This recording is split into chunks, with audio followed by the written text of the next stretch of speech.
started going into the museum. So 100 years ago, on April 20th, so Sunday, 100 years ago on Sunday, we had a quintessential event in America's history. It was the climax of months-long strike in the Colorado coalfield. Hey, Come on in. There's some space right here. Come on in, Jean. There's some space. you're fine. Dawn's just giving a quick introduction before we walk through the exhibit. So, miners went on strike in 1913 because their working conditions were very unsafe and their salaries were very unfair. And so, to kind of give you a little context here, workers were not paid for the amount of work that they did. They were only paid for the amount of coal that they brought out of the mine. And so what that means, essentially, is that miners had to do a lot of work to, before they could even begin to extract the coal. Sometimes they would have to lay rail track down, or sometimes they would have to do what's called timbering. They would make a big wooden frame to be able to extract the coal.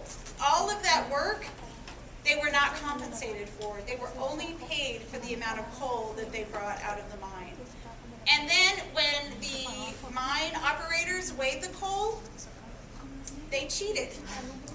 They very much cheated. They had these people called check weighmen, and they were notorious for having, counting a ton of coal maybe as 2,400 pounds, 2,300 pounds.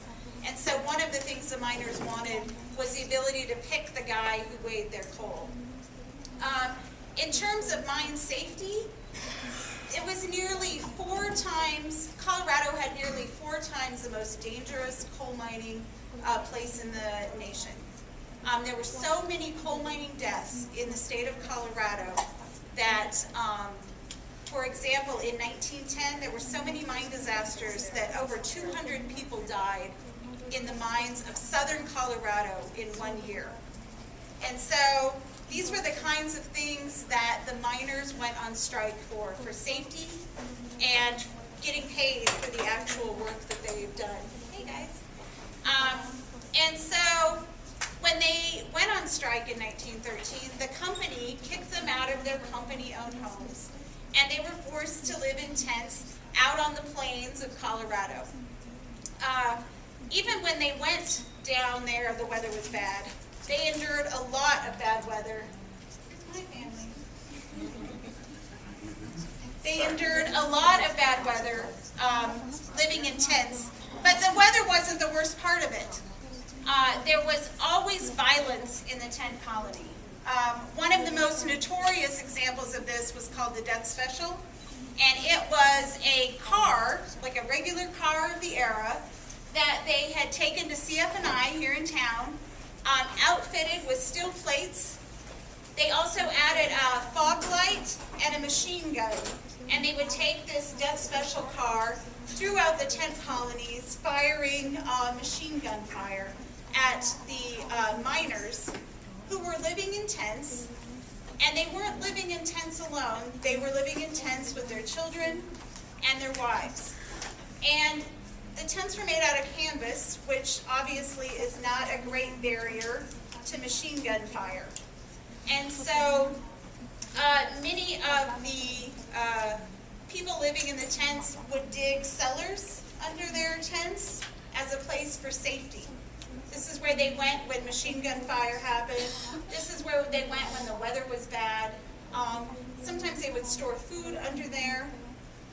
And they would also, this is where women gave birth, was in the tent cellars under tents. And so on April 20th, and you'll get more of the details when you go into the exhibit, but on April 20th, a fight breaks out. A gun battle breaks out, and there are many accounts of women and children running for safety.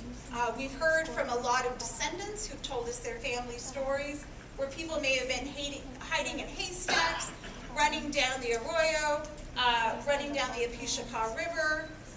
There was a train that went through the tent colony that day that stopped, and many people jumped on the train for safety. And many families went into the tent cellars and hid as well.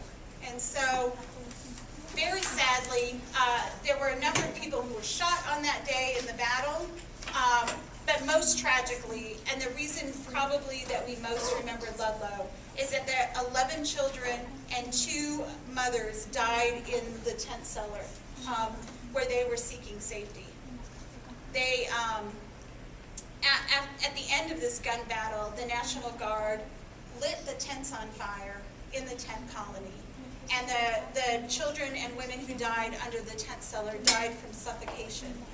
And the details of what happened in that tent are pretty horrific. You know, there's accounts. There were 2 mothers who survived in the tent cellar, and their accounts of how they tried to climb out of the tent cellar, but their fingers were burned, and the children were falling back on the mothers, is really heart-wrenching. I think it's also heart-wrenching to realize that the tent cellar that everyone died in was the one in which they called the maternity chamber. It was a little larger than the other tent cellars, and this was the space where women would go to give birth when they lived in the tent colony. So the fact that this becomes, the maternity chamber becomes the death chamber, I think is a very profound piece to the story. On the children who endured the strike of 1913 and 1914. And you'll see as you go in there that over 9,000 children endured this strike in southern Colorado. This was not a small event. This impacted many, many families, and it impacted many children. And so we wanted to tell the story of the children's point of view. You know, a lot of people have told me that they think that it was smart to tell the children's point of view because they believe that by doing that, we avoided any political controversy in telling of the story. That by telling the children's point of view, we were telling the story of Ludlow in an apolitical way. And I very much disagree with that. When you consider that very, very rarely in U.S. history do we hear the perspective of the children of America's working poor, I think it's very profound and very political to be able to give the perspective of those children in America. And not only do we try to tell the story of America's working poor in America, but these were children who were living in a battlefield. They were literally living in a war zone, and we rarely hear a war story from a child's perspective. You know, we very often hear a perspective of soldiers. We rarely hear about the people that had no choice to be where they were. So we really wanted to give that perspective. I think it's also important to know that children were not just passive.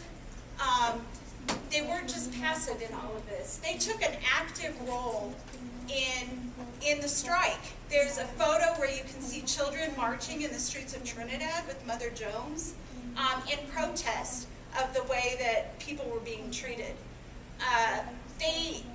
People would not have been able to endure months of living in these tents had the daughters of miners not helped their mothers in the ways that they did.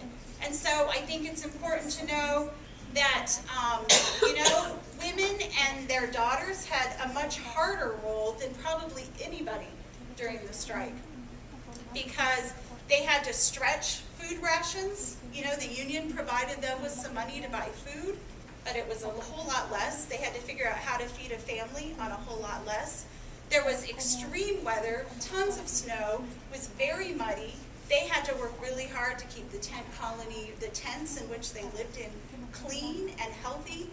And so I think in many ways I always want to point out that miners and their families could have never endured the months of living in a tent colony had it not been for the mothers and the daughters of the miners. And so that I hope gives you a little perspective before we go into the exhibit. Are you all ready? Are there specific questions that folks have before we go in? And I'm hoping that that you all can explore the exhibit in a self-guided way, but I will be